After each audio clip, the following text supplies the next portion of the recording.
Hey, you want to know how you can get better at rails? Just hike more of them. What's going on, guys? It's the Bag of Tricks here. Welcome back to another video. We're out here in the home gym, the lab. Today I wanted to talk about a bunch of my favorite exercises that I do to help prepare me for a ski season, and one of those is, in my opinion, the best preseason prep exercise you can do no matter what type of skiing you're planning on doing this season. We will get to that later, but first, I just want to say that I am not a professional in the exercise science space whatsoever. I'm just a dude that likes to ski, had a knee injury, picked up some exercises along the way, and everything that I do has been vetted by my very professional doctor of physical therapy brother, Nick, and I am going to leave his information down below in the description. So if you have any questions about, is this a good exercise for me, or what else could I add to my workout, blah, blah, blah, whatever it might be, if you have any of those questions, hit Nick up, Pinpoint Physical Therapy. He will set you right and he will set you on your way. I do have my favorites. I do have my favorite exercises that I think help me the most when it comes to a season of park skiing. And today I want to go through all of those. So we're going to break them down into 4 categories. After the video, if something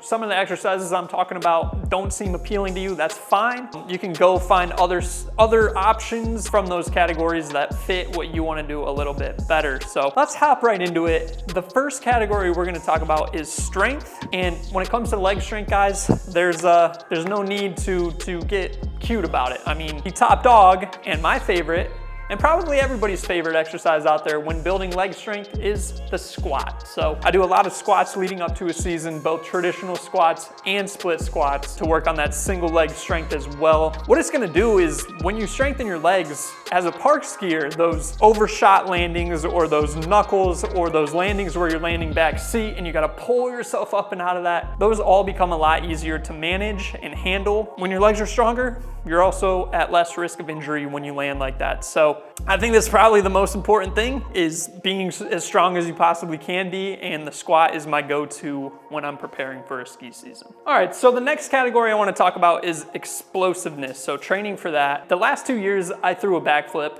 and I only did one each season. And each time I was sore for a week after it because of how explosive of a movement that is, and my body just was not ready for that. So this off season, one of my main focuses has been on improving my explosiveness. And there's a few exercises I love to do to help with that. 2 of them involve the good old medicine ball. So we got the overhead medicine ball slams, as well as Russian twists, which I like to do with the medicine ball. I also love to do a kettlebell swing, which is more of a full body explosion workout. And for a backflip, kettlebell swings for me make a lot of sense, because when you're setting a backflip, you're squatting down and then you're exploding backwards. Kettlebell swing is a very, very similar motion. So hopefully this year I'm not that sore after I throw my, well, I want to do more than one backflip this year, but we'll see how that goes. When it comes to your legs, just side to side jumps, as well as a good old vertical jump. Tiring, but very, very good, and help you improve the explosiveness of your lower body. We already talked about improving the strength. Those will help with the explosiveness. So that is explosiveness. Now, before we move on to the next category, I want to talk about today's sponsor, Bob and Brad, who sent me out their new Air 2 massage gun, which I have been using to greatly, greatly improve my recovery during these preseason workouts, after all these exercises that I've been talking about. As someone who is pretty active, especially in the winter, and someone that isn't getting any younger, unfortunately,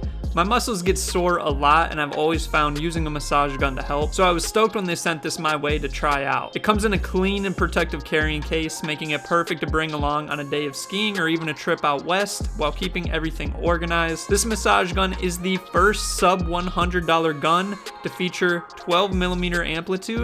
In normal person terms, this means that this thing is super freaking powerful and at a great price. It's very comparable to a Theragun Mini, which runs at over twice the price as the Air 2. Now, not only is this thing powerful, but the battery also lasts up to 4 hours on a single charge.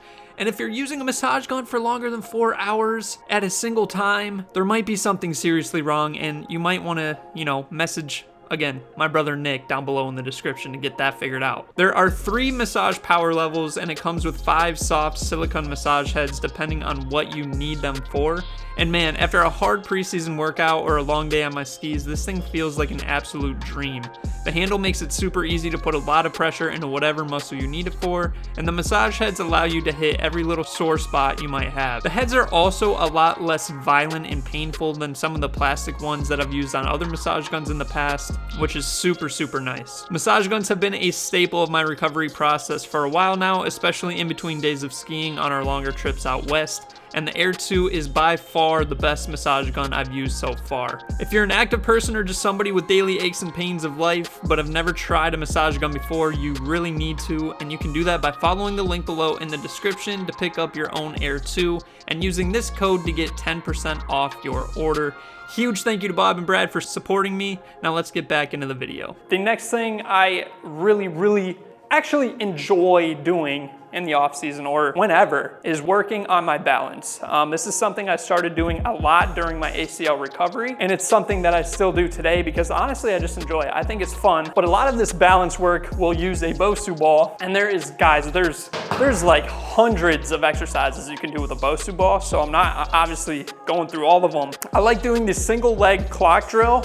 You're kind of balancing on one leg and you're tapping in different angles with your off leg, really working on that balance and single leg strength. And then I like to also do some single leg hops landing on the ball side of the Bosu ball and just kind of pausing in a nice athletic position, and you're gonna wobble all over the place. You're gonna wobble all over the place. But what this is doing in skiing terms is working on your ability to handle those awkward off-balance landings that you're gonna run into these a lot in a park skiing season, and these are going to help prevent injury in those situations, but it's also going to make, sliding rails easier. If your overall balance is good, sliding rail is gonna be easy, landing tricks is gonna be easier. So it's just working on all sorts of things, and I actually enjoy it. I actually think it's very fun to work on that type of stuff. And I also use a balance board, which is covered in Fern's fur. After a good solid workout in the gym, hit the balance board for 10 minutes or so and just work on that balance aspect of skiing, because as a park skier, balance is super important, and it's one of my main focuses each and every off season. Okay, so finally, we're gonna talk about endurance,